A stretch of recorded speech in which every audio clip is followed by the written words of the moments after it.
नमस्कार, मैं शिव पांडे और आप देख रहे हैं अखंड भारत आज तक। कहते हैं कि जब आवाज़ दिल से निकलती है तो बहुत दूर तक जाती है और भूखे व्यक्ति के दिल से निकली बातों में दर्द भी बहुत होता है और असर भी। ऐसी ही एक बात निकली है जयपुर राजस्थान के रहने वाले अनिल शर्मा के दिल से, जिसने सारे संवैधानिक पदों पर बैठे सरकार के लोगों को आईना दिखा दिया है। ज्ञात हो कि अनिल शर्मा एक प्राइवेट टीचर हैं और लॉकडाउन के बाद से जिन जिन हालातों में उन्होंने गुजर बसर किया है उसे उन्होंने खुले दिल से लोगों तक पहुंचाया, जिसका वीडियो खूब वायरल हो रहा है। एक प्राइवेट वर्क के ऊपर लॉकडाउन ने किस तरह से पाबंदियां लगा दी हैं, इस दर्द को भी उन्होंने साझा किया और साथ ही सरकारी विभाग में बैठे लोगों तथा तथाकथित शुभचिंतकों को खूब खरी खोटी सुनाई। आइए आपको सुनाते हैं उस प्राइवेट नौकरी करने वाले का लॉकडाउन वाला दर्द उन्हीं के शब्दों में। नमस्कार, जयपुर से मैं अनिल शर्मा बोल रहा हूँ। देश के राष्ट्रपति, प्रधानमंत्री, सुप्रीम कोर्ट के मुख्य न्यायाधीश और राज्य के मुख्य न्यायाधीश और सभी राज्यपालों से अर्थात संवैधानिक पदों पर बैठे आप लोगों से एक विनम्र विनती कर रहा हूँ साहब। वैसे तो आप लोग पढ़े लिखे हैं साहब, मैं क्या बताऊँगा, तो सारे समझदार, पर पता नहीं क्यों साहब इस कोरोना ने आपकी समझ को भी कहीं कहीं खत्म कर दिया, या फिर आप इस राष्ट्र के इन पदों के लायक नहीं। हाँ, बहुत कड़वी बात कह रहा हूँ साहब, सोच समझ के क्या इन पदों के लायक नहीं है साहब। आपको दिखाई नहीं देता साहब क्या हो रहा है?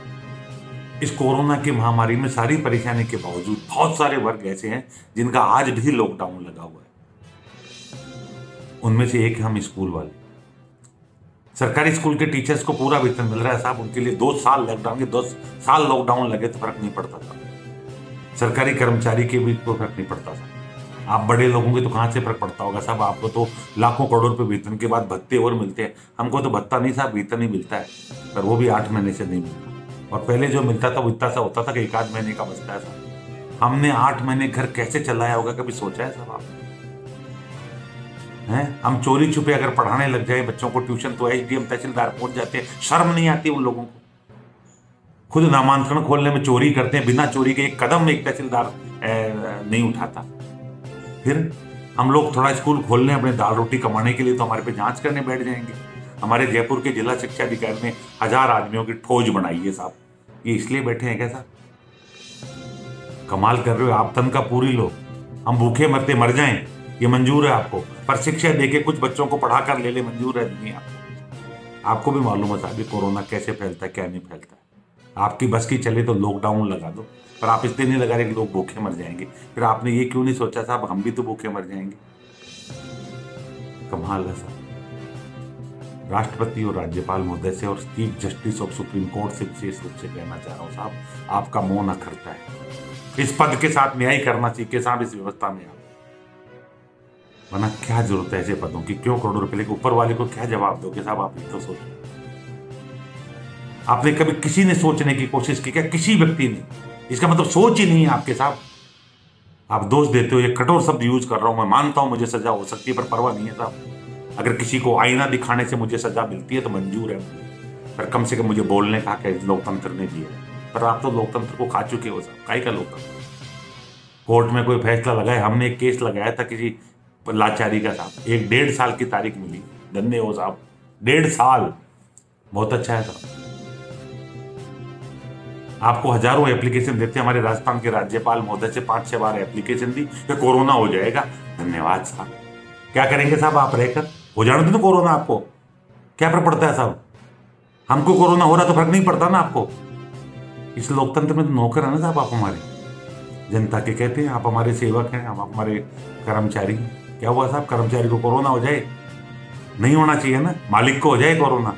धन्यवाद साहब। कितनी अजीब बात है साहब। अगर थोड़ी सी भी समझ बाकी है, थोड़ा सा भी सिस्टम बाकी है तो मेरे इस वीडियो के प्रति या तो आप मुझे सजा करें, अन्यथा कम से कम ये सोचें कि प्राइवेट स्कूलों में, देश भर के प्राइवेट स्कूलों में काम करने वाले लाखों करोड़ों कर्मचारियों का क्या हो रहा होगा, उन गरीब बच्चों का क्या हो रहा होगा जिनके पास ऑनलाइन के साधन नहीं। खोलो साहब, कोई फर्क नहीं पड़ता, मरेंगे मिलके मर लेंगे साहब, हम तो भूखे वैसे भी मरने हैं।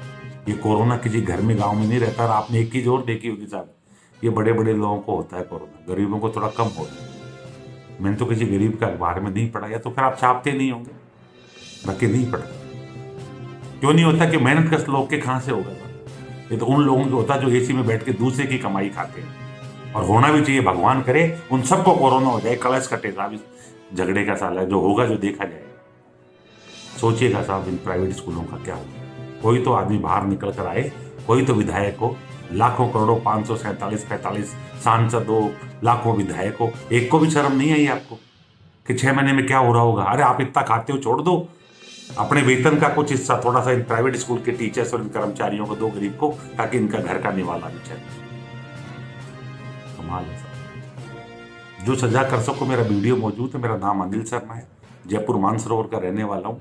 दिल खोल के करो, कोई फर्क नहीं पड़ता साहब। आपकी सजा से अगर शहीद भी हो जाऊंगा तो गर्व होगा कि अपने देश के लिए मरा हूँ, कम से कम देश का खा के नहीं मरा। जय हिंद, जय भारत।